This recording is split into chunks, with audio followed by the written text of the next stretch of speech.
Hello दोस्तों, GS की series को आगे बढ़ाते हुए आज हम लोग प्राचीन इतिहास को पूरा पढ़ने की कोशिश करेंगे। देखिए, इतना टॉपिक है, इन टॉपिक को हम लोग अच्छे से पूरा एक ही वीडियो में पढ़ेंगे और इसमें देखिएगा कौन कौन से टॉपिक हैं। अच्छे से पूरा टॉपिक पर चर्चा करेंगे, उसके बाद एक एक करके पूरा आज ख़त्म करेंगे। ठीक है, किसी भी एग्जाम में इससे बाहर कुछ भी नहीं आएगा। ठीक है, अभी तक चैनल को सब्सक्राइब नहीं किया, सब्सक्राइब कर लीजिए, बेल आइकन को दबा लीजिए। चलिए हम लोग देखते हैं। देखिए, प्राचीन इतिहास में क्या क्या है। यह प्राचीन भारत के ऐतिहासिक स्रोत इसमें पढ़ेंगे पहले में। दूसरे में पढ़ेंगे पाषाण काल के बारे में पढ़ेंगे। हड़प्पा सभ्यता के बारे में पढ़ेंगे और वैदिक काल के बारे में पढ़ेंगे। ऋग्वैदिक काल, उत्तर वैदिक काल, ये सब पूरा है। जैन धर्म, बौद्ध धर्म के बारे में पढ़ेंगे। ठीक, शैव एवं भागवत धर्म है उसके बारे में। 6वीं शताब्दी ईसा पूर्व में राजनीतिक दशा क्या थी उसके बारे में पढ़ेंगे। मौर्य साम्राज्य के बारे में पढ़ेंगे और मौर्योत्तर काल के बारे में पढ़ेंगे। गुप्त काल के बारे में पढ़ेंगे और गुप्तोत्तर काल के बारे में पढ़ेंगे। प्राचीन स्थापत्य, जो प्राचीन भारत की स्थापत्य कला थी उसके बारे में पढ़ेंगे। ठीक है, दक्षिण भारत के राजवंश एवं संगम युग के बारे में पढ़ेंगे। प्राचीन साहित्य एवं साहित्यकार पढ़ेंगे। ठीक है, चलिए अब आगे बढ़ते हैं अपने टॉपिक की तरफ एक एक करके। देखिए, हड़प्पा सभ्यता जो थी उसका नामकरण सबसे पहले कौन किया था? John Marshall. तो हम लोग का पहला जो चैप्टर है प्राचीन भारत का इतिहास, ये जो प्राचीन भारत के ऐतिहासिक स्रोत हैं उसके बारे में देखिए। किसी व्यक्ति, समाज एवं देश से संबंधित महत्वपूर्ण, विशिष्ट एवं सार्वजनिक क्षेत्र की घटनाएं, तथ्यों आदि का जो कालक्रमिक विवरण है उसे इतिहास कहा जाता है। ठीक है, पूरा ऐसे ही पूरा पढ़ जाएंगे एक बार, उसके बाद एक एक करके बाद में हम लोग टॉपिक वाइज पढ़ेंगे शॉर्ट वीडियो में। ठीक है, चलिए देखते हैं। इतिहास का पिता किसे कहा जाता है? हेरोडोटस को। इतिहास का पिता किसे कहा जाता है? हेरोडोटस को कहा जाता है। प्राचीन भारत के इतिहास से संबंधित प्रथम वास्तविक जो पुस्तक किसे मानी जाती है? तो राजतरंगी, जो कलहट द्वारा लिखी गई राजतरंगी, उसी की मानी जाती है। जो उत्कृष्ट चिन्ह वाले प्राचीनतम सिक्के क्या कहलाते हैं? आहत सिक्के, पंचमार्क कॉइन्स कहलाते हैं। ठीक है, सिक्कों के अध्ययन को क्या कहा जाता है? तो मुद्रा शास्त्र या न्यूमिस्मैटिक्स के नाम से जाना जाता है। ठीक है, भारत में प्रागैतिहासिक जो खोज प्रारंभ करने के श्रेय किसे जाता है? तो डॉक्टर ये प्राइम रोज के नाम से थे, उनको जाता है। ठीक है, आगे देखते हैं। भारतीय प्रागैतिहासिक अध्ययन से संबंधित जो हिस्टोरिका इंडिका किसने लिखी? उसके लेखक कौन थे? तो ये थे स्टुअर्ट पिंगट करके थे एक। देखिए, चीनी यात्रियों ने अपने यात्रा वृत्तांत में भारत के लिए किस शब्द का प्रयोग किया? तो इंतु का प्रयोग किया था। ठीक है, उत्कृष्ट लेखों के अध्ययन को क्या कहा जाता है? तो अभिलेख शास्त्र के नाम से जानता है, इपिग्राफी कहते हैं इससे। ठीक है, लिपियों के विकास के अध्ययन को पूरा लिपि विद्या कहते हैं। ठीक, सर्वप्रथम भारत का नाम का उल्लेख किस अभिलेख में मिलता है? तो हाथी गुफा एक अभिलेख थी, उसमें मिलता है। प्राचीन भारत का सर्वप्रथम सुनियोजित इतिहास किसने तैयार किया? तो बी.ए. स्मिथ ने तैयार किया था। ठीक ना, प्राचीन भारत का। चलिए अब देखते हैं इतिहास को। देखिए, इतिहास जो है पहला प्रागैतिहासिक काल, आधे ऐतिहासिक काल और ऐतिहासिक काल में बांटा गया। ठीक है, ये मानव की उत्पत्ति हुई थी 3000 ईसा पूर्व से ईस्वी तक। ये पुरातात्विक साक्ष्य अध्ययन का एकमात्र स्रोत नहीं, क्योंकि इसमें लिखित साक्ष्य नहीं मिलते हैं। प्रागैतिहासिक में लिखित साक्ष्य नहीं मिलते। ठीक, आधे के ऐतिहासिक में लिखित साक्ष्य तो मिलते हैं, लेकिन इसे पढ़ नहीं सकते हैं और पठनीय है। देखिए, और ऐतिहासिक काल में पुरातात्विक एवं साहित्यिक दोनों प्रकार के साक्ष्य प्राप्त हैं, इसे पढ़ भी सकते हैं। ठीक है, चलिए देखते हैं। प्राचीन भारतीय इतिहास के जानने के लिए किन स्रोतों का प्रयोग किया गया? तो धार्मिक ग्रंथ और ऐतिहासिक ग्रंथ को जानने और पुरातात्विक साक्ष्य और विदेशी विवरण का अध्ययन करके हम जो प्राचीन भारतीय इतिहास है उसको जान सके। ठीक है, ब्राह्मी लिपि को सर्वप्रथम किस विद्वान ने पढ़ा था? तो जेम्स प्रिंसेप ने 1837 ईस्वी में ब्राह्मी लिपि को पढ़ा था। ठीक है, आगे देखते हैं। भारत के प्राचीनतम ग्रंथ वेदों का संकलनकर्ता कौन थे? महर्षि कृष्ण द्वैपायन करके थे। महर्षि कृष्ण द्वैपायन वेदव्यास वेदों के संकलनकर्ता थे। देखिए, पौराणिक मान्यता के अनुसार भारत के प्राचीनतम राजा कौन? तो कौन थे? वैवस्वत मनु। जो वैवस्वत मनु थे वो थे। ठीक है ना। वायु पुराण में किस वंश का उल्लेख है? तो वायु पुराण में गुप्त वंश का उल्लेख मिलता है। कौटिल्य के शास्त्र के जो अर्थशास्त्र जो कौटिल्य लिखे थे, चाणक्य और चंद्रगुप्त के नाम से भी जाना जाता है, वो किस किस वंश के बारे में जानकारी मिलती है, तो इसे मौर्य वंश से बारे में जानकारी मिलती है। जैन धर्म का प्रारंभिक इतिहास किस ग्रंथ से प्राप्त होता है, तो कल्पसूत्र से। जैन धर्म का प्रारंभिक इतिहास कल्पसूत्र से प्राप्त होता है। भारतीय पुरातात्विक सर्वेक्षण जो संस्कृति मंत्रालय के अंतर्गत एक संलग्न क्या है, संगठन है। ठीक है, आगे बढ़ते हैं। मत्स्य पुराण किस वंश के संबंधित है, तो आंध्र सातवाहन वंश था।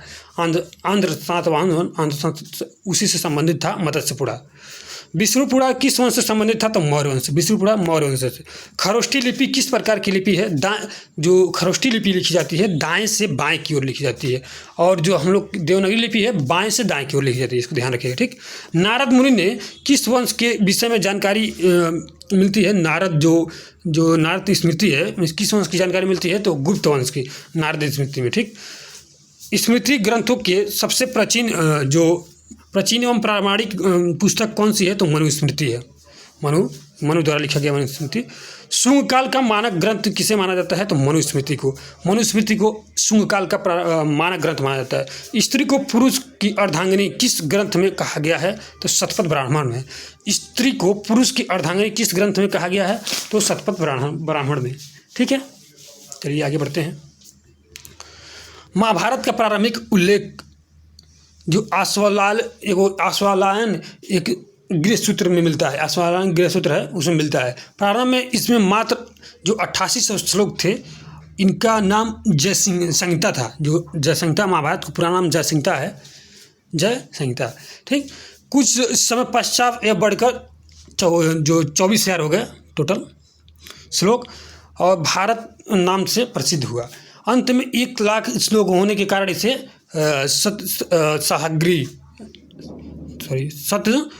सहस्री संहिता या महाभारत कहा गया। मतलब महाभारत को ऐसे कहा गया। पहले 8800 था तो एक आ गया जय संहिता कहा गया, उसके बाद जो 2400 हुआ तो देखिए एक आ गया। ठीक, इसी तरह एक आ रही है। देखिए पूरा लेख विद्या में से क्या अभिप्राय है, तो शिलालेखों का अध्ययन किया जाता है। पूरा लेख विद्या से पूरा शेष का महानतम अन्वेषक किसे माना जाता है, डार्विन को माना जाता है। इब्न बतूता का यात्रा वृत्तांत किस नाम से प्रसिद्ध है, रेहला। इब्न बतूता का यात्रा वृत्तांत रेहला नाम से प्रसिद्ध है। इब्न बतूता आप बताइएगा किसके शासनकाल में भारत आया था, कमेंट करिएगा। ह्वेनसांग ने किस विश्वविद्यालय में बौद्ध धर्म का अध्ययन किया था, तो नालंदा विश्वविद्यालय में बौद्ध धर्म का अध्ययन किया था ह्वेनसांग। ठीक, आगे देखते हैं। देखिए पूरा ये इंपॉर्टेंट है, इसको देखिएगा। हाथी गुफा अभिलेख कलिंग नरेश खारवेल के शासनकाल में प्रमुख अभिलेख और शासक किसके शासनकाल में क्या क्या था, वो प्रसिद्ध था अभिलेख। एहोल अभिलेख जो था पुलकेशिन द्वितीय के शासनकाल जो था, एहोल अभिलेख। नासिक अभिलेख जो था ना, एक गौतमी जो बलश्री थे उनके शासनकाल में। और देखिएगा आगे, और उसके बाद जूनागढ़ ये बहुत इंपॉर्टेंट है, जूनागढ़ रुद्रदामन के शासनकाल में। प्रयाग स्तंभ अभिलेख जो था समुद्रगुप्त के शासनकाल में, प्रयाग स्तंभ। एक मंदसौर करके एक अभिलेख था, ये देखिए मंदसौर, जूनागढ़ के बाद प्रयाग बता दिए समुद्रगुप्त। एक मंदसौर अभिलेख था, मालवा नरेश यशवर्मन थे उनके शासनकाल में। ग्वालियर जो अभिलेख था प्रतिहार नरेश भोज के शासनकाल में। देवपाड़ा अभिलेख जो था, देवपाड़ा बंगाल शासक विजयसेन के शासनकाल में। भीतरी और जूनागढ़ अभिलेख स्कंदगुप्त के शासनकाल में।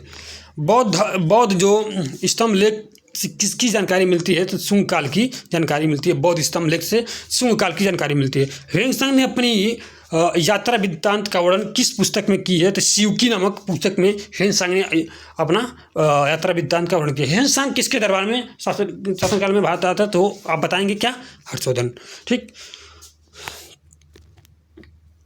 और देखिए अरबी भाषा की पुस्तक किताबुल हिंद की रचना किसने की, अल-बरूनी ने। किताबुल हिंद की रचना अल-बरूनी ने। मोरक्को का यात्री इब्न बतूता भारत में मोहम्मद बिन तुगलक के दरबार में आया था तथा तुगलक ने उसे दिल्ली का काजी नियुक्त किया था। मोहम्मद बिन तुगलक, इब्न बतूता किसके दरबार में आया था, मोहम्मद बिन तुगलक के। इब्न बतूता एक रेहला किससे संबंधित है, इब्न बतूता यात्रा वृत्तांत लिखा था, यही मैंने पूछा था आपसे।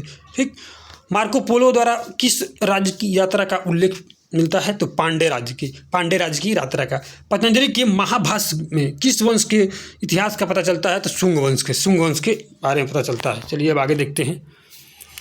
लेखक, समय, रचना और यात्री विवरण किसके शासनकाल में कहाँ कहाँ कैसे कैसे क्या लिखा है इसके बारे में पढ़ेंगे। फाहियान जो था देखिए 399 से 414 ईस्वी में समय में आया था और इसकी रचना थी भारत दशा का विवरण, भारत दशा का विवरण। और देखिए ये था, यह प्रथम चीनी यात्री था फाहियान। प्रथम चीनी यात्री कौन था? फाहियान था, ठीक। इसने चंद्रगुप्त द्वितीय विक्रमादित्य के समय की यात्रा की थी और इसने गुप्त काल के वस्त्र विनिमय का माध्यम कौड़ियों तथा चंद्रगुप्त मौर्य के राजमहल को देव निर्मित बताया, ठीक है।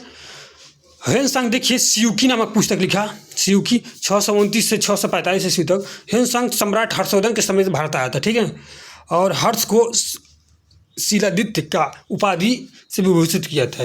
इस यात्रियों का राजकुमार शाक्य मुनि नीति का पंडित कहा जाता है ह्वेनसांग को, ठीक। इसिंग देखिएगा, इसिंग जो था 673 ईस्वी से 75 ईस्वी तक मतलब भारत में रहा और प्रसिद्ध बौद्ध बुद्धियों की आत्मकथाएं लिखी और चीनी बौद्ध यात्री को नालंदा विश्वविद्यालय का अध्ययनरत रहा। मतलब चीनी बौद्ध यात्री जो नालंदा विश्वविद्यालय में अध्ययनरत रहा, मतलब पढ़ता रहा, यही था इसिंग जो था। और ह्वेनसांग जो फाहियान था वो प्रथम चीनी जो था, इसको याद रखिएगा, ठीक है। अब चलेंगे सती प्रथा का प्रथम लिखित साक्ष्य 510 ईस्वी में भानुगुप्त के एरर अभिलेख में प्राप्त होता है। भानुगुप्त के एरर अभिलेख में सती प्रथा का जो लिखित साक्ष्य है 510 ईस्वी में भानुगुप्त के एरर अभिलेख से प्राप्त होता है, ठीक है। चलिए आगे बढ़ते हैं। आग का आविष्कार प्रयोग नवपाषाण काल में हुआ। देखिए आग का आविष्कार हुआ पूरा पाषाण काल में, ठीक। आग का प्रयोग पूछेंगे किस काल में हुआ, तो नवपाषाण काल में। इसको ध्यान में रखिएगा क्योंकि जो इम्पोर्टेंट है वो लिखा गया, ठीक है। आग का आविष्कार हुआ पूरा पाषाण काल में और आग का प्रयोग हुआ नवपाषाण काल में, इसको ध्यान रखिएगा, ठीक। आगे बढ़ते हैं। देखिए पाषाण काल अब देखते हैं 3 प्रकार से बांटा गया है, पूरा पाषाण काल, मध्य पाषाण काल और नवपाषाण काल। पूरा पाषाण काल के समय देख लीजिए, यहाँ से 26 लाख से यहाँ 9000 ईसा पूर्व से, उसको 9000 ईसा पूर्व से 4000 ईसा पूर्व, उसको 4000 से 2500 ईसा पूर्व, नवपाषाण काल। ये इंपॉर्टेंट नहीं है, बस देख लीजिए, ठीक। अब इसको देखिए, अब पहले निम्न पूरा पाषाण काल, मध्य पूरा पाषाण काल और उच्च पूरा पाषाण काल को बांटा गया, ठीक। अब देखिए पाषाणकालीन युगीन अनुसंधान आरंभ करने का श्रेय किससे जाता है? जो रॉबर्ट ब्रूसफुट के थे, एक उनको जाता है, ठीक। मानव इतिहास का प्रारंभिक काल क्या कहलाता है? पूरा पाषाण काल कहलाता है। प्राचीन काल में औजार और शस्त्र बनाने के लिए निवासी किस पदार्थ का प्रयोग करते थे? पत्थर का। पत्थर में से इन सब बनता था पूरा पाषाण काल में, सब पूरा औजार वगैरह। प्राचीन भारतीय भौगोलिक मान्यता के अनुसार भारतवर्ष किस द्वीप का खंड था? तो जम्बू द्वीप का खंड था भारतवर्ष किसका खंड था? जम्बू द्वीप का। सर्वप्रथम मानव सदृश प्राणी जो होमोसेपियन ने प्रजाति रूप से भिन्न था, उसे समानतः किस रूप में जाना जाता है? तो पिथेकैंथोपस के रूप में जाना जाता है। भारत में मानव ने सर्वप्रथम साक्ष्य कहाँ से प्राप्त किए? तो हथनौर नर्मदा घाटी से प्राप्त किए, ठीक है। पाषाण संस्कृति से लेकर हड़प्पा सभ्यता तक संस्कृति अवशेष किस पुरास्थल से प्राप्त हुए हैं? तो मेहरगढ़ से। जूते हुए खेत के साक्ष्य किस पुरातात्विक स्थल से प्राप्त हुए हैं? तो कालीबंगा से जूते हुए खेत के साक्ष्य प्राप्त हुए हैं। आप देखते हैं ऊपर बृहद पाषाण स्मारकों की पहचान किस रूप में की गई है? तो मृतकों के दफनाने के स्थान के रूप में। प्राचीनतम अस्थायी जीवन के प्रमाण कहाँ से प्राप्त हुए हैं? तो मेहरगढ़ से। प्राचीनतम जो अस्थायी जीवन के प्रमाण है वो प्राप्त हुए मेहरगढ़ से। मनुष्य ने सर्वप्रथम किस धातु का प्रयोग किया था? तो तांबा का। मनुष्य ने सर्वप्रथम किस धातु का प्रयोग किया था? तांबा का। और प्रस्तर युग, स्टोन एज के लोगों के पास प्रथम घरेलू पशु कौन सा था? तो कुत्ता। देखिए कुत्ता था। उत्खनित परमाणु के अनुसार पशुपालन का आरंभ किस काल में हुआ था? पशुपालन का आरंभ मध्य पाषाण काल में पशुपालन का आरंभ हो गया था, मध्य पाषाण काल में, ठीक। मानव द्वारा खाद्यान्नों की कृषि सर्वप्रथम किस काल में प्रारंभ हुई थी? तो नवपाषाण काल में प्रारंभ हुई थी। मानव द्वारा प्रयोग में लाए जाने वाला प्रथम औजार अनाज कौन था? जौ था। चाकोलिथिक युग को किस युग के नाम से जाना जाता है? तो ताम्र पाषाण युग। अब देखिए आगे देखते हैं। जो ताम्र पाषाण युगीन जो स्थल थे कौन कौन थे? जो इनाम गांव था महाराष्ट्र में, जो कच्ची मिट्टी के मकान और गोलाकार गड्ढों और मकानों से साक्ष्य मिलते हैं इसमें, ठीक। इनाम गांव में, ठीक। दायमाबाद जो था महाराष्ट्र में था। कलश सावधान मतलब लाश तथा कलश के घरों में फर्श के नीचे रखने का प्रमाण मिलता है। सबसे बड़ा ताम्र प्रसारिक स्थल है दायमाबाद। अब देखिए नावदा टोली कहाँ है? नावदा टोली अब महाराष्ट्र में ही है। इसका जो उत्खनन था HD सांकलिया द्वारा चित्रित काले मृदभांड के प्रमाण मिलते हैं इसमें। और नेवासा में महाराष्ट्र में है। पटसन का प्रथम साक्ष्य और लाल तल तथा काली डिजाइन की गई चाक निर्मित बर्तन के प्रमाण मिलते हैं नेवासा से। ताम्रवर्ती राजस्थान में है। यहाँ से प्राप्त काले मृदभांड सफ़ेद रैखिक चित्रों सजे हुए मिलते हैं, ठीक। नवपाषाण काल शब्द का सर्वप्रथम प्रयोग वर्ष 1865 ईस्वी में सर जॉन लुबार्क थे, उनके द्वारा किया गया, ठीक। आगे देखते हैं कृषि की शुरुआत। देखिए नवपाषाण काल में, देखिए अब पूछ दे आपका आग का, तो पूरा पाषाण काल में इसका मतलब खोज हुआ था और प्रयोग हुआ था नवपाषाण काल में प्रयोग होना शुरू हुआ था। देखिए भारतीय पुरातत्व सर्वेक्षण के प्रथम महानिदेशक कौन थे? जॉन मर्शल थे। भारतीय पुरातत्व का जनक किसे माना जाता है? भारतीय पुरातत्व के जनक अलेक्जेंडर कनिंघम को माना जाता है। भारत ने किस आरंभिक पूरा पाषाण काल को शिलाश्रय के सर्वाधिक चित्र प्राप्त हुए हैं? तो भीमबेटका मध्य प्रदेश से। कुंभकारी मिट्टी के बर्तन बनाने की कला सर्वप्रथम प्रमाण किस युग से प्राप्त हुए हैं? तो नवपाषाण काल से। और देखिए अगर पेबल उपकरण किस काल से संबंधित है? तो निम्न पाषाण काल से संबंधित है। आगे देखते हैं ताम्रवती के नाम से कौन सा संस्कृति प्रसिद्ध है? तो आहार संस्कृति प्रसिद्ध है। माइकोलिथिक औजार किस काल के हैं? तो माइकोलिथिक औजार जो है मध्य पाषाण काल से। बेरंग घाटी के से प्रारंभ औजार किस काल से संबंधित है? तो निम्न पाषाण काल से संबंधित है। मानव की आखेटक और खाद्य संग्राहक की अवस्था किस काल से जुड़ी हुई है? तो पूरा पाषाण काल से जुड़ी हुई है। ताम्र पाषाणकालीन संस्कृति में महाराष्ट्र के लोग मृतक घरों फर्श के नीचे उत्तर दक्षिण दिशा में रखकर दफनाते थे, उत्तर दक्षिण दिशा में, ठीक। भारत के 2 सर्वाधिक प्राचीन ज्ञात जो मध्य पाषाणकालीन स्थल कौन सा है? तो महदहा और सराय नहर करके है, सराय नहर राय। आधुनिक मानव होमोसेपियंस का प्रादुर्भाव कब हुआ? तो उच्च पाषाण जो पूरा पाषाण काल है उसमें। ये कॉटराइज पत्थरों के स्थान पर जेप्सर चर्ट आदि के प्रयोग हुए मध्य पाषाण काल में प्रयोग होने लगे। अग्नि का उपयोग करना मानव ने सर्वप्रथम किस काल में प्रारंभ किया? तो नवपाषाण काल में। भारत में जीवाश्म का एकमात्र प्रमाण कहाँ है? शिवालिक पहाड़ी से। भारतीय उपमहाद्वीप में कृषि के प्राचीनतम शास्त्र किस स्थान से प्राप्त हुए हैं? तो मेहरगढ़ से कृषि के प्राचीनतम शास्त्र प्राप्त हुए हैं। कपास के प्राचीनतम शास्त्र कहाँ से प्राप्त हुए हैं? तो मेहरगढ़ से ही प्राप्त हुए हैं, ठीक है। चलिए देखते हैं नवपाषाणकालीन स्थल जो थे कौन कौन थे, देखिएगा ये इसको देख लीजिए एक बार ऊपर से। हड्डी निर्मित उपकरण किस भारतीय पुरातात्विक स्थल से प्राप्त हुए हैं? तो सराय नहर राय से प्राप्त हुए हैं। गौरिक मृदाभांड जो पात्र का नामकरण कहाँ से हुआ है? तो हस्तिनापुर से हुआ थे गौरिक मृदाभांड पात्र का नामकरण। सिंधु घाटी सभ्यता के मुख्य स्थल मोहनजोदड़ो, चुनहोदड़ो, सूतकांगडोर, हड़प्पा तथा कोटदीजी। ये कोटदीजी वर्तमान पाकिस्तान में है, स्थित है पाकिस्तान में, ठीक। देखिए नवपाषाणकालीन स्थल कौन थे? बुर्जहोम थे कश्मीर में। कब्रों में मालिक के साथ कुत्ते को दफनाने का साक्ष्य मिलता है बुर्जहोम से।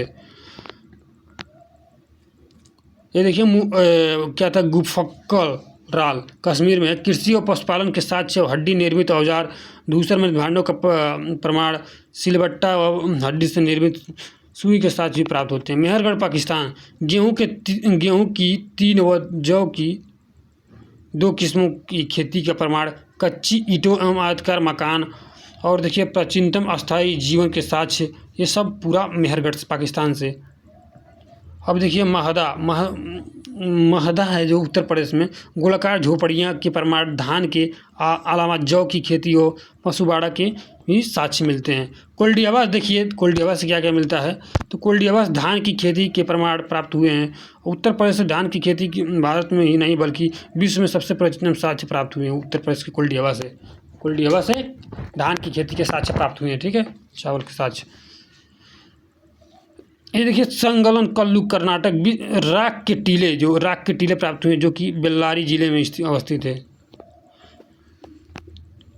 और देखिए पिकली हल कर्नाटक में राख के ढेर और निवास स्थान के साथ प्राप्त हुए। ठीक, ये देखिए चोपानीडो जो उत्तर प्रदेश में है, मधुमक्खी के छत्ते झोपड़ियाँ ज्यामितीय आकार के सूक्ष्म पाषाण काल और जो निर्मित मृदा भांड के साक्ष्य प्राप्त हुए हैं। ये देखिए सारू आसाम में है, गुवाहाटी से के समीप जो उत्खनन से आदिम कुल्हाड़ियाँ और चित्रित मृदा भांड प्राप्त हुए हैं। चिराद जो हड्डियों से जो उपकरण बनते थे उसे हिरणों और सिंगों से निर्मित थे। गायोजलिक कृषि और पशुपालन के साक्ष्य प्राप्त हुए हैं, असम से है। देखिए नौदा टोली के नामक ताम्र पत्थरकारी स्थल का उत्खनन HD सांकलिया ने किया था। नौदा टोली वर्तमान में मध्य प्रदेश में स्थित है।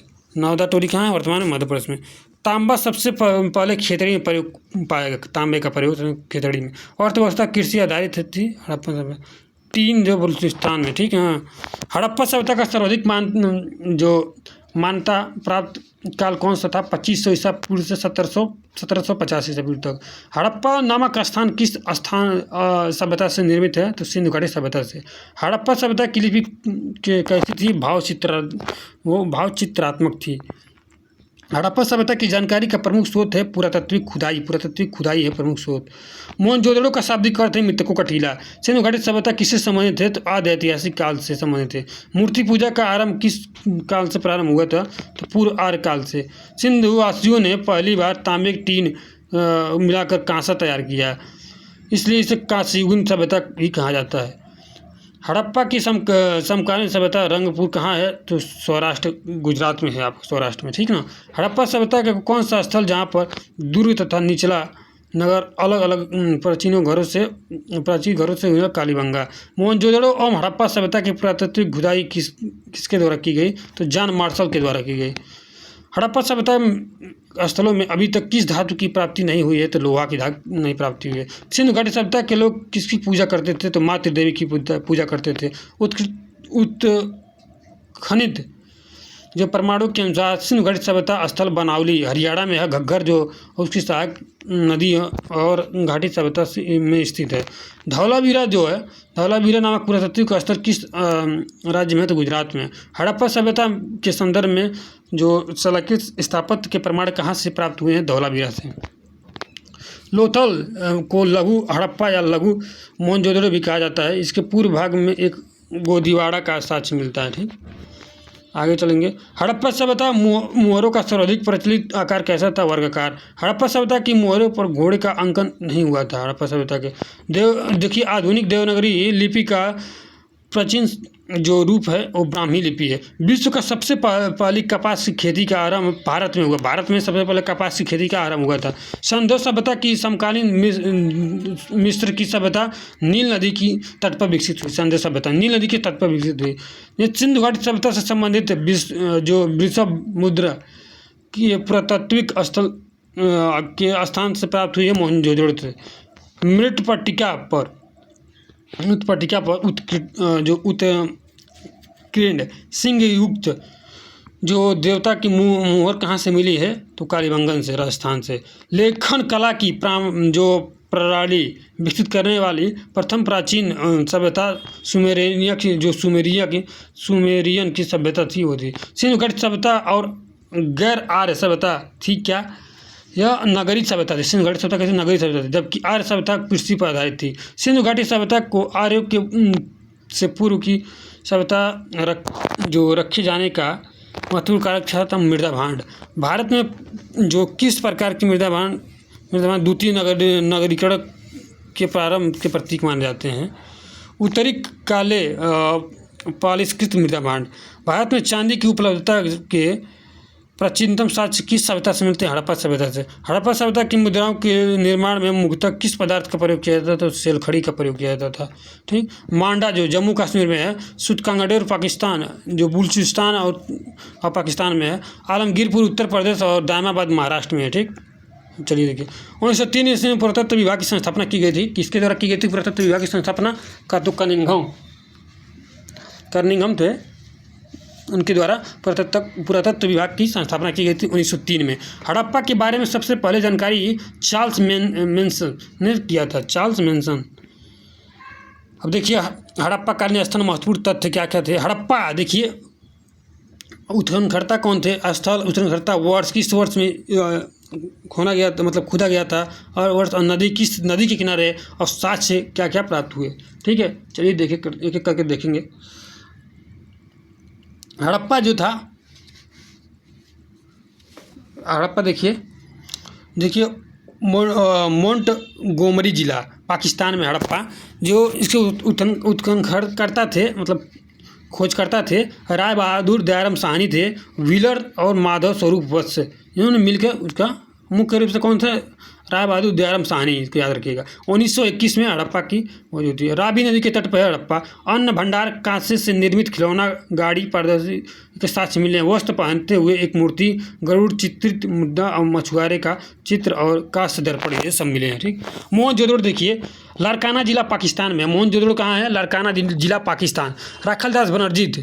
मार्टिनर व्हीलर 1922 में सिंध घाटी सभ्यता। विशाल स्नानागार और पूरा जो पुरोहितों का आवास, महाविद्यालय, 16 मकानों का बैरक, कांस्य निर्मित नग्न महिला मूर्ति, दाढ़ी वाली पुजारी की मूर्ति, चमकने वाली बंदर का चित्र, श्रृंगी पशुओं वाली मुद्राएं जो प्राप्त हुई हैं।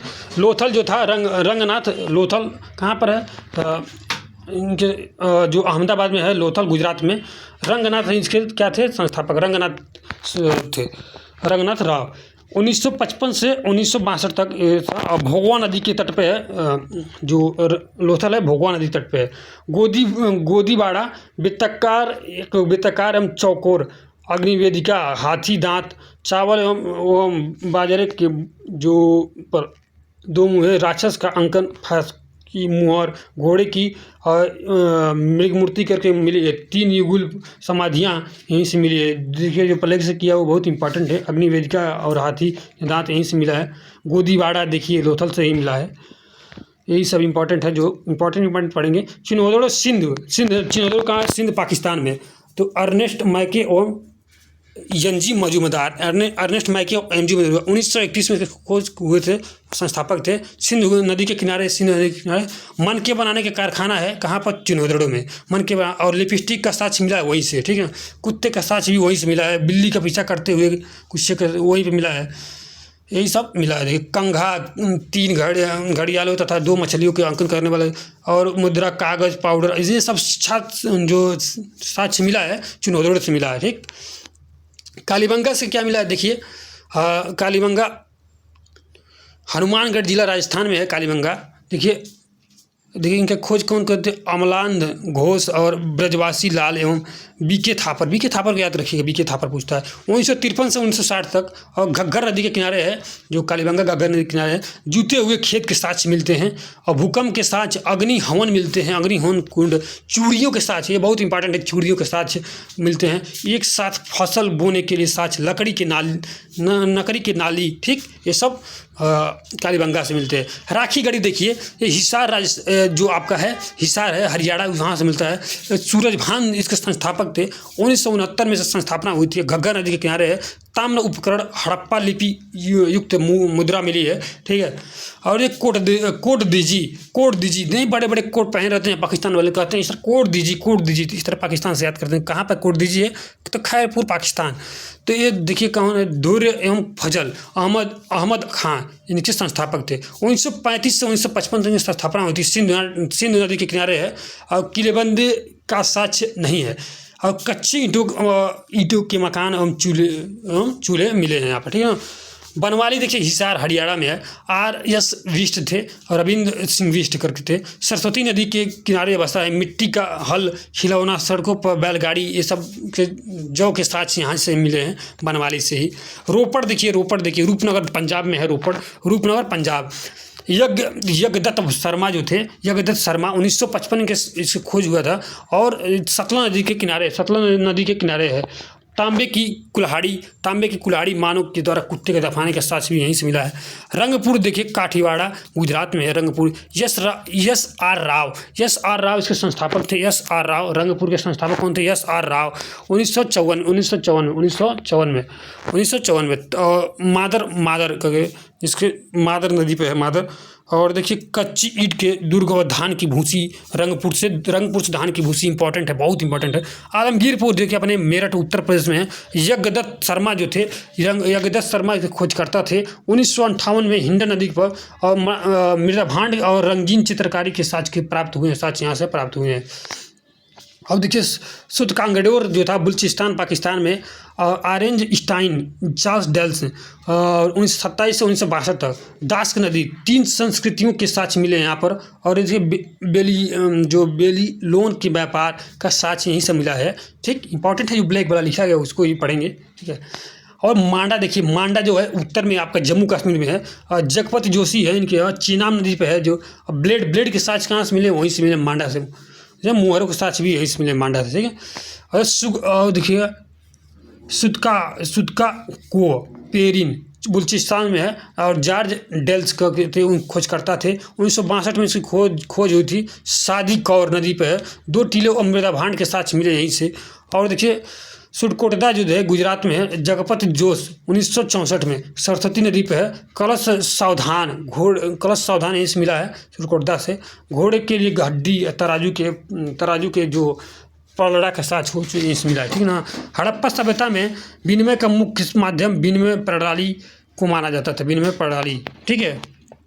देखिए वैदत्रयी अथर्ववेद नहीं है। देखिए अब देखिए यूपी में पुरातत्व विभाग पूछ दे कहाँ पर? आगरा में। ठीक है ना। अब आग देखिए वैदिक काल पढ़ेंगे, बहुत इंपॉर्टेंट है, बहुत बढ़िया टॉपिक है, पढ़ने में बहुत मजा आएगा। चलिए पढ़ते हैं। वैदिक काल। वेद का शाब्दिक अर्थ होता है ज्ञान। वेद का शाब्दिक करता है नॉलेज ज्ञान से। सर्वाधिक प्राचीन वेद कौन है? ऋग्वेद है। आर्य शब्द किसको इंगित करता है? श्रेष्ठ वंश को। ऋग्वेद में कुल कितने मंडल सूक्त हैं? ये देखिए 10 मंडल है ऋग्वेद में और 1028 सूक्त हैं। त्रयी जो है त्रयी, देखिएगा त्रयी क्या है। देखिएगा त्रयी नामक किसके लिए प्रयोग हुआ है? तो तीनों वेदों के लिए, ऋग्वेद, सामवेद और यजुर्वेद। त्रयी के अंतर्गत क्या नहीं आता है? अथर्ववेद नहीं आता है। ठीक ना, ये याद रखिएगा।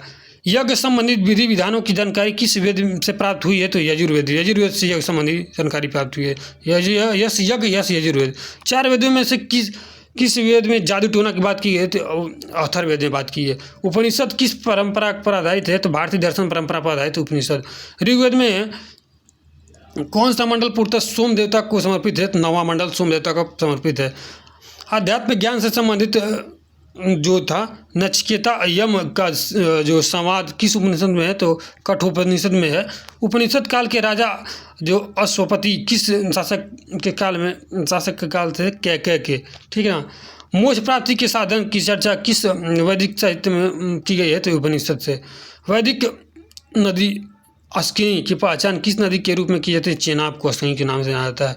आरंभिक वैदिक साहित्य में सर्वाधिक बार वर्णित नदी कौन सी है? सिंधु नदी का प्रयोग सबसे अधिक बार किया गया है। अब चलिए देखते हैं आधुनिक काल और प्राचीन काल में उसका क्या नाम था, उसको देखते हैं। जैसे वैदिक काल में प्रयुक्त शब्द थे, किसके लिए क्या प्रयोग होता था? गाय के लिए देखिए क्या कहा था? अगन्या, जिसका वध न हो, अघन्या के नाम से गाय को जाना जाता था। ठीक। राजा को गोपा कहा जाता था, राजा को गोपा। अतिथि को गोहन या गोहंता, अतिथि को। धनी व्यक्ति को गोमत कहा जाता था। युद्ध को गविष्ठ, गेनु गम्य के नाम से। पुत्री को दुहिता कहा जाता था। अनाज को धान्य कहा जाता था, धान्य। मरुस्थल को धन। उपजाऊ भूमि को उर्वरा कहा जाता था। पशुचारण योग्य भूमि को खिल्य कहा जाता था। हल से बनी नालियाँ को सीता कहा जाता था। ठीक। कौन सा वेद ऋग्वेद पर आधारित संगीतमय ऋचाओं को संकलन करता है? तो सामवेद। वर्ण व्यवस्था का सर्वप्रथम विवरण कहाँ पर मिलता है? तो ऋग्वेद के 10वें मंडल में वर्ण व्यवस्था। पूर्वकालिक काल जो पूर्व वैदिक काल का प्री-वैदिक पीरियड को 2 संस्थाएं का राजा पर नियंत्रण था, सभा और समिति। आगे देखेंगे। वैदिक कालीन देवताओं में जो पुरोहित किसे मानते थे? बृहस्पति को। वैदिक काल को निष्क शब्द का प्रयोग आभूषण के लिए होता था। परवर्ती काल में उसका प्रयोग वस्तु के लिए, सिक्के के लिए होने लगा। पुरुष मेध प्रथा का उल्लेख किस ग्रंथ में मिलता है? शतपथ ब्राह्मण में। देखिए वेद क्या है, ब्राह्मण क्या है, सूत क्या, उपनिषद क्या है, आरण्यक अध्येता और ये प्रवर्तक उससे कौन से हैं। ठीक, चलिए देखते हैं। देखिए ऋग्वेद के हैं कौशिकी ऐतरेय है। ब्राह्मण कौन है? कौशिकी ऐतरेय। सूक्त 1028 सूक्त है ऋग्वेद में। कौशिकी ऐतरेय है उपनिषद इसका। ठीक, ऐतरेय कौशिकी उसका आरण्यक है। होत्र है अध्येता। उपवेद कौन सा है? प्रवर्तक प्रजापति। आयुर्वेद, उपवेद कौन? आयुर्वेद। अब देखिए यजुर्वेद पढ़ेंगे, तैतरीय शतपथ, इसमें कौशिकी था यजुर्वेद में, इसमें तैतरीय शतपथ है। और इसका तैतरीय कठी श्वेतांश्वर ईश और बृहदारण्यक और मैत्रेयी ऐसे करके थी। तैतरीय बृहदारण्यक शतपथ इसका आरण्यक है। अर्धयु इसका अध्येता है। और धनुर्वेद इसका विश्वामित्र हैं जो इसके प्रवर्तक हैं। सामवेद को पंचबीस, इसे तांडव ब्राह्मण भी कहा जाता है, तांडव। ठीक, 1875 मंत्र हैं। केन छांदोग्य, जैमिनी छांदोग्य, उद्गाता, ये सब गांधर्व वेद के नारद है। अथर्ववेद के गोपद के नाम से जाना जाता है। और 6000 मंत्र हैं इसमें। मांडुक्य और प्रश्न मांडुक्य, ब्राह्मण, शिल्प विश्वकर्मा, ये सब इनके शतपथ ब्राह्मण है। पारसियों के ग्रंथ जो जिंद अवस्था में जिस अहूर मज्जा का वर्णन किया मिलता है उसे असुरों का देवता कहा जाता है। ठीक ना। ईरान में भारत के आर्यों से आने की सूचना किस अभिलेख में प्राप्त हुई है? तो आपका है बोगजोइक अभिलेख में। ठीक है, जो देखिए बोगजोइक अभिलेख जो था, ईरान में भारत में आर्यों की सूचना की अभिलेख है। ठीक है। उत्तर वैदिक काल में किस क्षेत्र में को आर्य संस्कृति की धुरी समझा जाता था? अंग और मगध को। गोत्र शब्द का प्रयोग सर्वप्रथम किस काल में हुआ था? तो ऋग्वेदिक काल में हुआ था। ऋग्वेद काल में ऋग्वेद संहिता में दूसरे एवं सातवें मंडल तक सर्वाधिक प्राचीन माने जाते हैं, तो गोत्र मंडल के नाम से जाने जाते हैं। ठीक, आगे देखेंगे। ऋग्वेद काल में जनता का विश्वास किसमें था? तो बलि और कर्मकांड में था। ठीक, प्रसिद्ध दशराज युद्ध किस नदी के तट पर लड़ा गया? तो परशुड़ी नदी, रावी नदी के तट को दशराज युद्ध का परशुड़ी नदी के तट पर लड़ा गया। दशराज युद्ध का वर्णन ऋग्वेद के 7वें मंडल में मिलता है। ऋग्वेद के 7वें मंडल में दशराज युद्ध का वर्णन मिलता है, 10वें मंडल का। आर्यों के जीविकोपार्जन का मुख्य स्रोत क्या था? पशुपालन और कृषि था। पशुपालन और कृषि। ठीक है। ऋग्वेद में उल्लेखित यौ शब्द जौ के लिए प्रयोग हुआ है। वैदिक युग में प्रचलित लोकप्रिय शासन प्रणाली का क्या नाम था? तो वंशानुगत राजतंत्र प्रणाली। आयुर्वेद अर्थात जीवन का विज्ञान का उल्लेख सर्वप्रथम किस वेद में मिलता है? अथर्ववेद में। अथर्ववेद में सभा और समिति प्रजापति की 2 पुत्रियां थीं। ठीक, गायत्री मंत्र का उल्लेख ऋग्वेद के 3रे मंडल में मिलता है। ऋग्वेद में युद्ध का देवता किसे? इंद्र को माना जाता है। पूर्व वैदिक आर्य का सर्वाधिक लोकप्रिय देवता इंद्र थे। गायत्री मंत्र की रचना किसने की थी? विश्वामित्र ने। श्रीमद् भागवत गीता का मूल रूप से किस भाषा में लिखा गया है? संस्कृत भाषा में। सत्यमेव जयते शब्द ग्रंथ का मुंडकोपनिषद में इसका वर्णन किया गया है। ठीक, जो ऋग्वैदिक नदियाँ प्राचीन काल में और आधुनिक काल में क्या था? विशिष्टता को देखिए झेलम कहा जाता था। विशिष्टता को झेलम, विपाशा को व्यास कहा जाता था, और द्रुष्टि को चौसांगी नदी या घग्गर नदी, कुंभ को कुर्रम कहा जाता था, कुंभा को काबुल कहा जाता था, सदानीरा को गंडक कहा जाता था, अस्किनी को चिनाब, सदुती को सतलज, गोमल को गोमती, सिंधु को सिंध, सरस्वती को घग्गर, सुषमा को सोहन, और देखिए सुवास्तु को स्वाद। ऋग्वेद को मूल लिपि क्या थी? तो ब्राह्मी लिपि।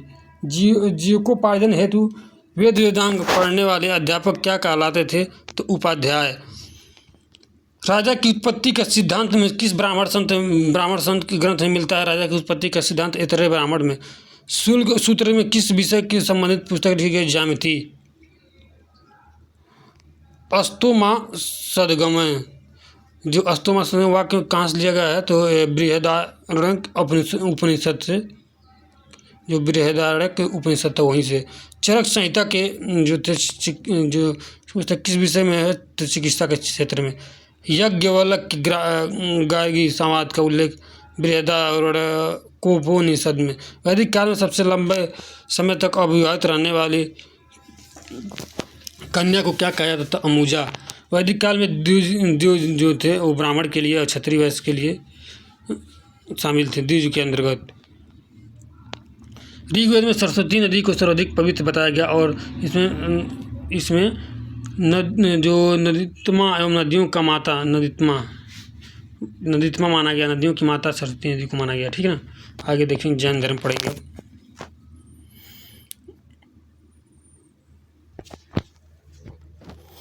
जैन धर्म के संस्थापक कौन थे? देखिए, सबसे पहले संस्थापक ऋषभदेव को माना जाता है। जैन धर्म के संस्थापक कौन थे? ऋषभदेव, आदिनाथ के नाम से जाना जाता है इसे। तीर्थ शब्द, जो तीर्थंकर शब्द संबंधित है जैन धर्म से। तीर्थंकर अनेकांतवाद किस मूल सिद्धांत का दर्शन है? तो जैन धर्म का अनेकांतवाद। जैन धर्म को कर्म पुराणों के पूर्ण विनाश को सूचित करने वाली अवस्था को क्या कहा जाता है? निर्जरा।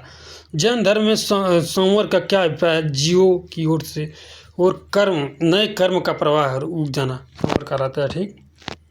गंगवंश के राजा जो राजमहल चतुर्थ के मंत्री और सेनापति जो चामुंडकराय ने 974 ईस्वी में श्रावणबेल गोला में के पास एक जीन मूर्ति का निर्माण करवाया था, जो बाहुबली गोमतेश्वर की मूर्ति कहलाई थी। 12 वर्ष के अंतराल पर मनाया जाने वाला उत्सव मस्तकाभिषेक के नाम से जाना जाता है। तीर्थ संबंधित थे, सम्यक दर्शन, सम्यक ज्ञान, सम्यक आचरण, ये सब जैन धर्म से संबंधित है। ठीक है ना। आजीवक संप्रदाय के संस्थापक कौन थे? तो ये जानते हैं, जो मक्खली गोसाल करके थे, वो आजीवक संप्रदाय के। और देखिए, अणुविद्ता सिद्धांत किस सिद्धांत पर आधारित है? जैन धर्म से। यावनीय किस सिद्धांत पर आधारित है? जैन धर्म से। यावनीय। प्रारंभिक जैन साहित्य क्या था? अर्धमगधी में था। किस भाषा में था? अर्धमगधी में। पार्श्वनाथ के संबंध होने के कारण कौन सा स्थल जैन सिद्ध क्षेत्र था? जो सम्मेद शिखर। जैन संप्रदाय में प्रथम विभाजन के पश्चात निर्मित श्वेतांबर के संस्थापक कौन थे? स्थूलभद्र। किस जैन संगीत में अंतिम रूप से श्वेतांबर आगम का संपादन हुआ? तो प्रथम जैन संगीत में पाटलिपुत्र में। देखिए, 2 जैन समितियाँ हुई थी। तो पहले जैन समिति वर्ष 300 ईसा में हुई थी। प्रथम समिति पाटलिपुत्र में बिहार में हुई थी। अध्यक्ष कौन थे? स्थूलभद्र थे। पहले 300 ईसा पूर्व में स्थूलभद्र थे। द्वितीय हुई थी 512 में वल्लभी, गुजरात में। ये क्षमा श्रवण थे। अध्यक्ष कौन थे? क्षमा श्रवण अध्यक्ष थे। जैन संप्रदाय में विभाजन के पश्चात स्थूलभद्र के अनुयायी श्वेतांबर, जबकि भद्रबाहु के अनुयायी दिगंबर में हो गए। स्थूलभद्र के हो गए श्वेतांबर और जो भद्रबाहु के थे दिगंबर। अब देखेंगे, जैन तीर्थंकरों के क्रम में अंतिम कौन है? तो महावीर स्वामी के 24वें तीर्थंकर कौन देखिए माना जाता है। जो इनका जन्म हुआ था 540 ईसा पूर्व। जन्म स्थान वैशाली के कुंडल ग्राम में निकट बिहार में हुआ था। पिता का इनके नाम था सिद्धार्थ, जो वज्जी संघ के जो कुलग्राम के ज्ञातिग्र क्षत्रिय कुल के प्रधान थे इनके पिता। ठीक। माता का नाम था वर्धमान महावीर। माता का नाम त्रिशला। इनके बचपन का क्या नाम था? वर्धमान महावीर था। अब माता का त्रिशला था। लिच्छवी शासक की चेटक की बहन थी माता। पत्नी जो थी यशोदा थी। ये कुंडी गोत्र के राजा समरवती की कन्या थी। ठीक। पुत्री जो हुई प्रियदर्शना अणुजा के नाम से आया तथा प्रमुख उपाधि थी केवलीन। ठीक। जीन की विजेता, मतलब जीन भी कहा जाता विजेता, निर्गंध, बंधन रहित और हर्त पूज्य। निर्माण प्राप्ति पावापुरी राजगिरी बिहार में हुई। 72 वर्ष की आयु में उनकी हुई थी। ठीक है। देखिएगा, वाद सिद्धांत किससे संबंधित है? जैन धर्म से। उत्तर प्रदेश में स्थित कौन सा स्थल बौद्ध जैन दोनों से संबंधित? कौशाम्बी की जानते हैं आप। 16 महाजनपदों का उल्लेख किस जैन रचना में मिलता है? तो भगवती सूत्र में 16 महाजनपद को उल्लेख मिलता है। ठीक। बराबर की गुफाओं का निर्मित इसलिए किया जाता है इस तरह आजीविकों के आवास के लिए। ठीक। देखिए, पार्श्वनाथ द्वारा प्रतिपादित 4 महाव्रतों में महावीर स्वामी ने 5वें महाव्रत के रूप में क्या जोड़ा? ब्रह्मचर्य को जोड़ा था। ठीक, महावीर स्वामी ने अहिंसा, सत्य, अस्ता, चोरी न करना, अफिग्रह, संपत्ति अर्जित न करना और ब्रह्मचर्य 5 महाव्रत को शिक्षा दी। ठीक ना। जैन ग्रंथ कल्पसूत्र के रचयिता कौन थे? भद्रबाहु थे। भद्रबाहु के अनुयायी को दिगंबर कहा जाता था, स्थलभद्र को श्वेतांबर। जैन मूर्ति पूजा का प्रचिंत प्रमाणिक अभिलेख कहाँ मिलता है? तो हाथी गुफा अभिलेख में मिलता है। ठीक है। बौद्ध ग्रंथ, बौद्ध देखिएगा जो महात्मा बुद्ध की शिक्षाएं थी सर्वप्रथम किस रूप में संकलित की? तो त्रिपिटक के रूप में, जो अब बौद्ध धर्म के बारे में पढ़ लेते हैं। देखिए, महाभिनिष्क्रमण से क्या तात्पर्य है? तो बुद्ध के गृह त्यागने का जो वाक्य था महाभिनिष्क्रमण कहलाया। बुद्ध को ईश्वर के रूप में पूजने वाला बौद्ध संप्रदाय महायान कहलाया। ठीक, किस बौद्ध संगति में बौद्ध और स्थावीरवादी और महासंघी जैसे कि 2 भागों में विभाजित हो गए। द्वितीय बौद्ध संगति में विभाजित हो गए। ठीक, बौद्ध के जो उपसंपदा पद से क्या तात्पर्य है? तो बौद्ध भिक्षुक के धर्म परिवर्तन की अंतिम अवस्था। बुद्ध किसके राज्य काल में कौशाम्बी आए थे? तो उदयन के शासनकाल में आए थे। देखिए, बौद्ध धर्म में शून्यवाद तथा विज्ञानवाद जैसे दार्शनिक पद्धतियों का उदय हुआ। इसका प्रभाव शंकराचार्य के दर्शन पर पड़ा। इसी कारण इन्हें प्रच्छन्न बुद्ध की उपमा भी दी जाती है। ठीक है। बौद्ध धर्म में 4 आर्य सत्य हैं: दुख का समुदाय, दुख निरोध, दुख का निरोधगामी प्रतिपाद। ठीक, बौद्ध धर्म के रामायण के नाम से प्रसिद्ध बुद्ध चरित्र में रचना अशोक घोष। अशोक का कौन सा अभिलेख इस परंपरा की पुष्टि करता है कि गौतम बुद्ध का जन्म लुम्बिनी में हुआ? तो एक रुमदेई अभिलेख करके है वही।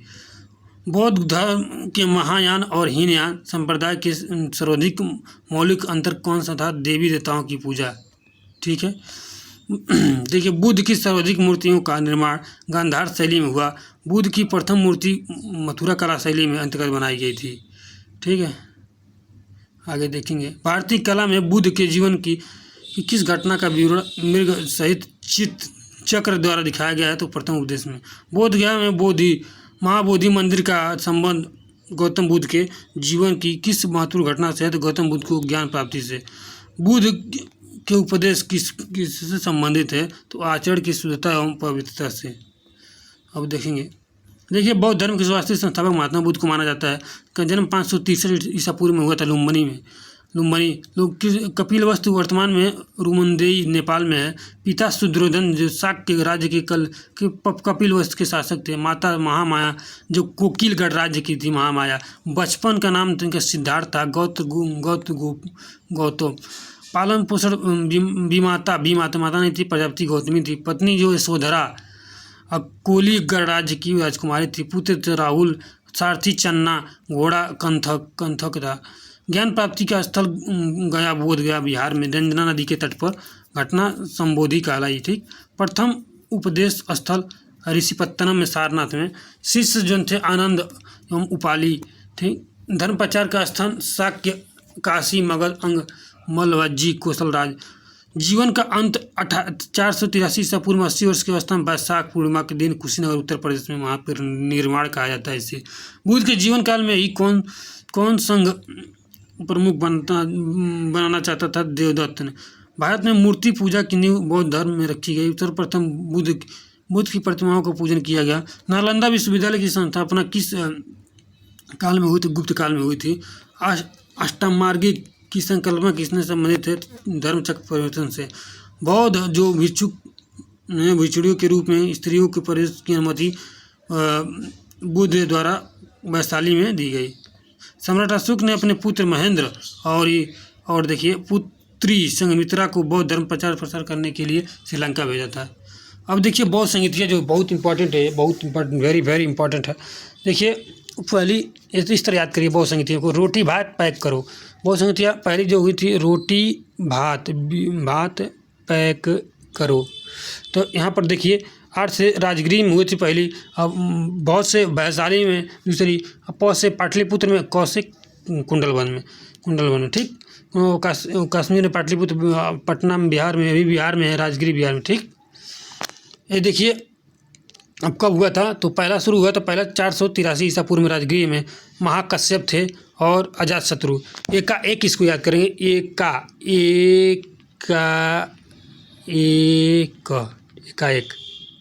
एकाएक याद करेंगे। तो अ से अजातशत्रु, क से कालाशोक, अ से अशोक, क से कनिष्क। देखिए पहली 483 ईसा पूर्व में राजगीर महाकश्यप थे अजातशत्रु। दूसरी हुई थी 383 ईसा पूर्व में वैशाली में, एक साबकमीर थे, कालाशोक थे उनके शासक। तृतीय हुई थी पाटलिपुत्र में स्थान पर, और इसमें देखिए गोमलीपुत्र तिस्क थे अध्यक्ष, मोगलीपुत्र तिस्क थे इसके अध्यक्ष थे, और अशोक जो थे इसके शासक थे। चतुर्थ हुई थी 98 ईसा पूर्व में कुंडलवन कश्मीर में, वसुमित्र थे इसके अध्यक्ष, और कनिष्क थे इसके शासक। नागार्जुन को किस बौद्ध संप्रदाय के थे, तो माध्यमिक संप्रदाय के नागार्जुन जो थे माध्यमिक संप्रदाय के थे। विश्व का सबसे ऊंचा विश्व शांति स्तूप बिहार में कहाँ पर है, राजगीर में। विश्व की 80 फुट ऊंची प्रतिमा बोध गया में स्थित है, जिसका निर्माण जापानियों द्वारा किया गया। एशिया के जो लाइट ऑफ एशिया के नाम से गौतम बुद्ध को जाना जाता है। शून्यता के सिद्धांत का सर्वप्रथम प्रतिपादन करते हैं गौतम बुद्ध। बौद्ध दार्शनिक कौन थे, नागार्जुन। नालंदा महाविहार किसके लिए विख्यात है, पाली अनुसंधान संस्थान के लिए। बौद्ध एवं जैन दोनों धर्म में किस मत के विश्वास रखते थे, तो कर्म और पुनर्जन्म के सिद्धांत पर। गौतम बुद्ध एक देवता का स्थान किस राजा के शासन काल में प्राप्त हुआ, तो कनिष्क के। बुद्ध की खड़ी प्रतिमा किस काल में बनाई गई, कुषाण काल में।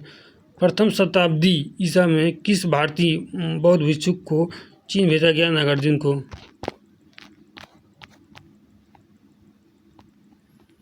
बुद्ध के जीवन पर किन 4 दृश्यों ने अत्यधिक प्रभाव डाला, तो वृद्ध व्यक्ति, बूढ़ा व्यक्ति, बीमार व्यक्ति, मृतक व्यक्ति और एवं प्रसन्नचित्त सन्यासी, ये सब इन्होंने प्रभाव डाला। मगध के किस राजा ने बुद्ध के निवास के लिए बेलून वन नामक विहार बनवाया, बिंबिसार ने। संघ में प्रवेश करने वाली प्रथम महिला थी प्रजापति गौतमी, इनकी विमाता थी।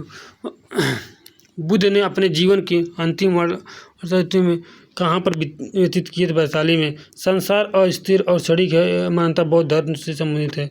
घटना और प्रतीक, घटना प्रतीक। गर्भ जो था हाथी से, जन्म था कमल, निर्माण था पदचिन्ह, प्रथम वचन चक्र, ज्ञान प्राप्ति बोध वृक्ष, यौवन साढ़, समृद्धि शेर, मृत्यु स्तूप गृह घोड़ा। गांधार कला में बुद्ध को प्रतिनिधित्व किस किया गया है, रोमन शैली में। और उपोषथक का आचरण कौन करते थे, तो बौद्ध भिक्षुक। महायान बौद्ध धर्म में बोधिसत्व अवलिकेतेश्वर को किस अन्य नाम से जाना जाता था, तो आपका देखिए अदमपाड़ी। भारत का सबसे बड़ा बौद्ध मठ कहाँ पर है, सिक्किम में। बौद्ध शब्दावली में धर्म चक्र परिवर्तन का क्या निर्देश है, तो बुद्ध का प्रथम उद्देश्य। वज्रयान बौद्ध धर्म के बुद्ध की संज्ञा को कहा जाता है तारा। बौद्ध धर्म के किस शाखा में अनंतयम सिद्धांत का पूर्वगल की मानता है, तो ये सर्वास्तिक। ठीक, महासंज्ञकों के अनुसार जीव किससे निर्मित है, 9 धर्म से। बौद्ध धर्म में त्रिरत्नों में क्या शामिल है, बुद्ध धर्म संघ। बौद्ध धर्म के अनुसार कारण और कार्य के सिद्धांत किस प्रकार का माना जाता है, तो प्रत्यय समुत्पादक का अर्थ है संसार के सभी वस्तुएं किसी न किसी कारण उत्पन्न हुई हैं, इस प्रकार करता है। बौद्ध धर्म में महायान शाखा औपचारिक रूप से कनिष्क के शासनकाल में प्रारंभ हुई।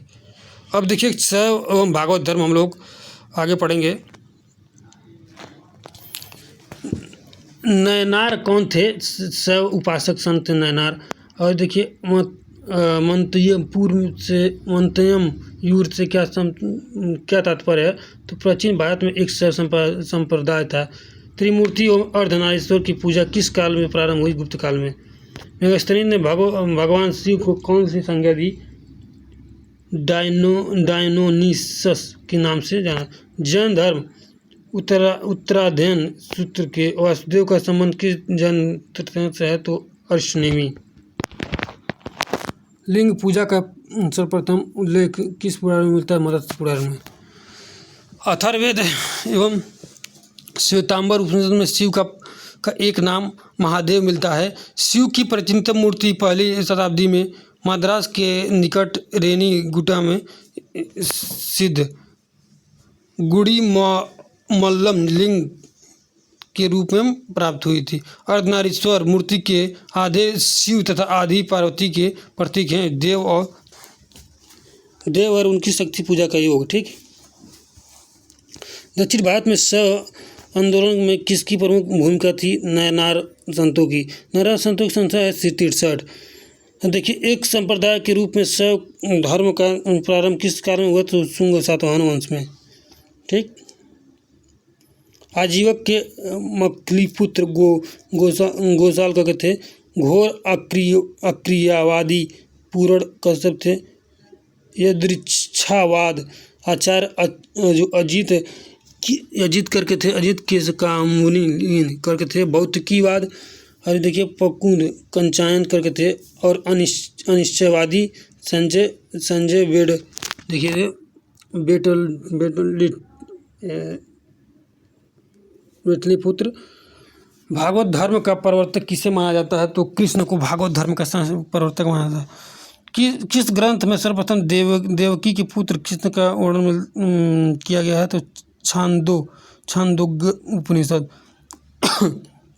भगवत संप्रदाय के विकास का श्रेय किस शासक को दिया जाता है? तो गुप्त शासकों को। हेलियोडोरस तक्षशिला का निवास था तथा उसके वेशनगर अभिलेख से वासुदेव के संबंध में वर्णन मिलता है। कर्म का सिद्धांत किस सिद्धांत से संबंधित है? तो मीमांसा से। अवतारवाद का सर्वप्रथम उल्लेख किस ग्रंथ से मिलता है? भागवत गीता से। श्रीमद् भागवत गीता से अवतारवाद। तो मोक्ष के साधन के रूप में धर्म कर्म भक्ति का समान महत्व है।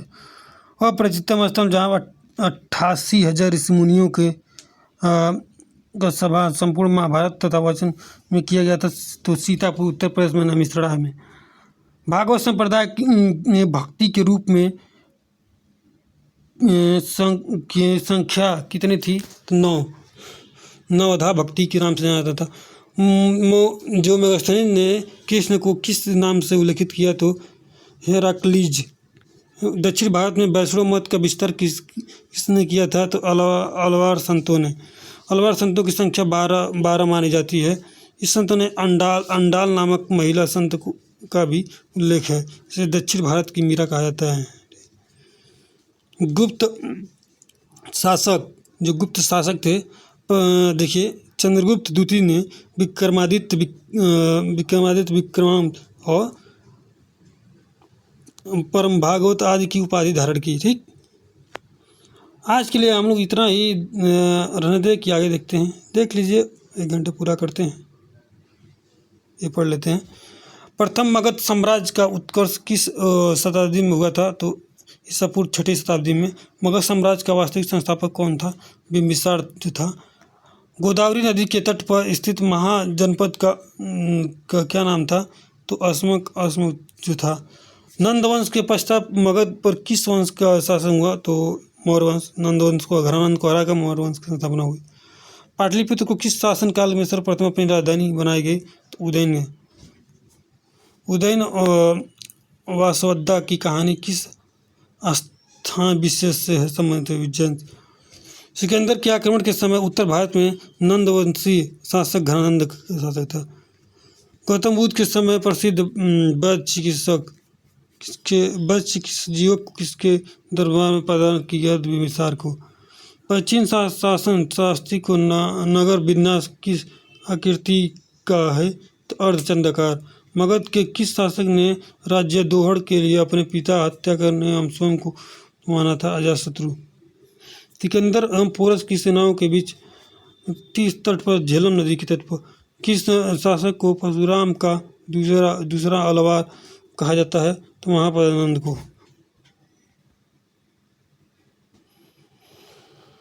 जो 16 महाजनपद थे देख लीजिए कहाँ कहाँ है, इसको पूरा देख लेते हैं, इसके बाद यहाँ तक क्या समाप्त करेंगे इसको।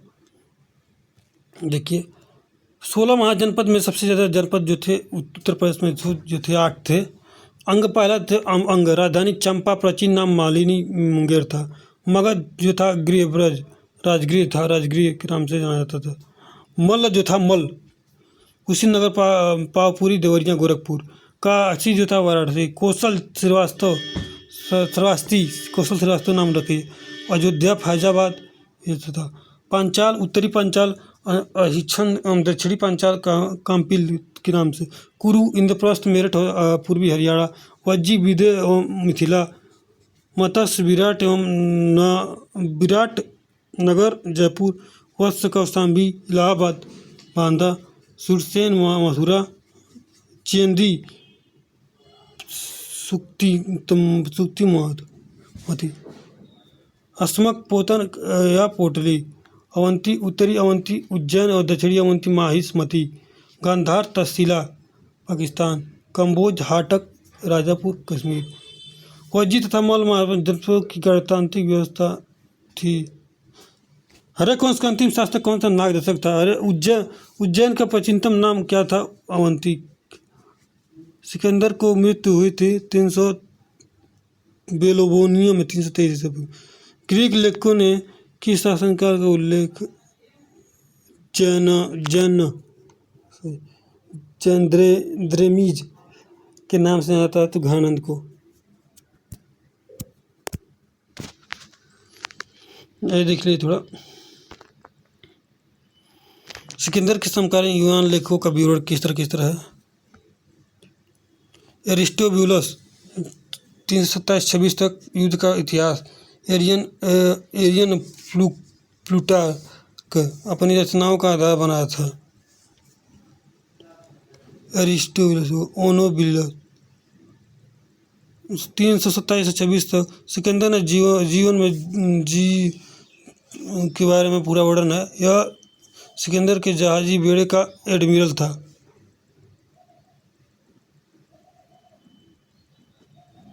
अब देखिए ओनो सिक्रेटस, सिकंदर की जीवनी। ये देखिए यही जहाज़ के बड़े चालक था जो निरयाकस जो था 27 से 26 ईस्वी पूर्व। स्ट्रैबो एवं एरियन ब्यूरर सिकंदर की जहाज़ों का बेड़े का एडमिरल था। बौद्ध ग्रंथ अंगुत्तर निकाय में जैन ग्रंथ बहुत ही 16 महाजनों का वर्णन है। ठीक है, अब पढ़ेंगे हम लोग कल मौर्य साम्राज्य। ओके बाय बाय, मिलते हैं नेक्स्ट वीडियो में मौर्य साम्राज्य।